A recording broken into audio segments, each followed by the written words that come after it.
ఇప్పుడు వడ చేద్దాం అనుకుంటున్నానండి. ఫస్ట్లో ఇది బాగా ఏడాటం చేసింది, కట్లు తడిగా ఉన్నాయి కాబట్టి చాలా లేట్ చేసింది పాయసానికి. కానీ సూపర్గా ఉందండి పాయసం. కట్ల మీద చేసుకుంటే సూపర్గా ఉంది పాయసం. నూనె పెట్టున్నాను, నూనె కూడా వేడెక్కుతుంది. వడకి కొంచెం మినపప్పు సజ్జలు వేసి వడ చేస్తున్నానండి. రెండు మిక్స్ చేసి మిక్సీ పట్టుకొని వస్తాను. తర్వాత వడ చేద్దాము. జొన్నలు మిక్సీ పట్టించానండి. దీంట్లో ఇప్పుడు ఉల్లిపాయ, కొత్తిమీర, కరివేపాకు, కొన్ని పచ్చిమిర్చి వేసి కలుపుకోవాలి.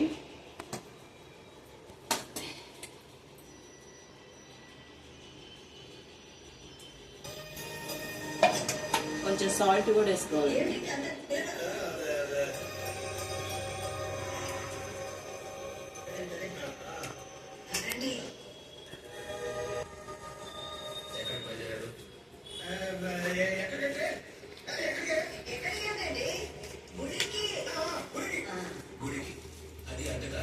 ఇల్లేమో చూస్తామండి.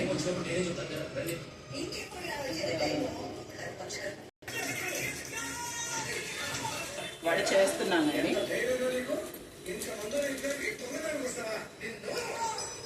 కాలాలి. లంచ్ కూడా అయిపోయిందండి మా దాంట్లో. ఓకేనండి, కాల్ని కొంచెం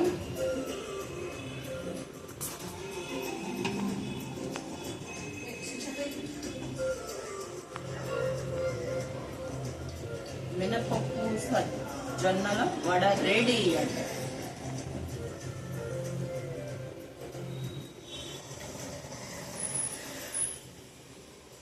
పండగ కదా, బాబు ఆకలి అంటున్నాడు. కొంచెమే రుబ్బి జల్దీ చేస్తున్నాము.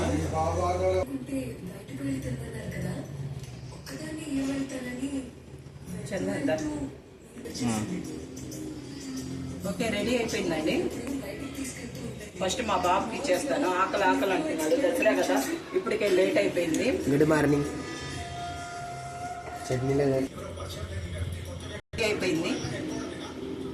మినపప్పు జొన్నల వడ రెడీ అయిపోయింది. చట్నీ వేసుకొని ఇప్పుడు ప్రస్తుతానికి తినేయాలి. ఆనే తర్వాత మళ్ళీ దీని మీదే మటన్ కర్రీ చేస్తాము.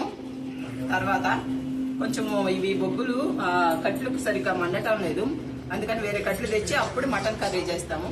ఇప్పుడు బాబు ఆకలేస్తుంది అంటున్నాడు కాబట్టి జల్దీ చేసి ఇచ్చేస్తున్నాను. Okay, bye. లైక్ చేయండి, సబ్స్క్రైబ్ చేయండి. అందరికీ మా కుటుంబం నుంచి హ్యాపీ దసరా. హ్యాపీ దసరా.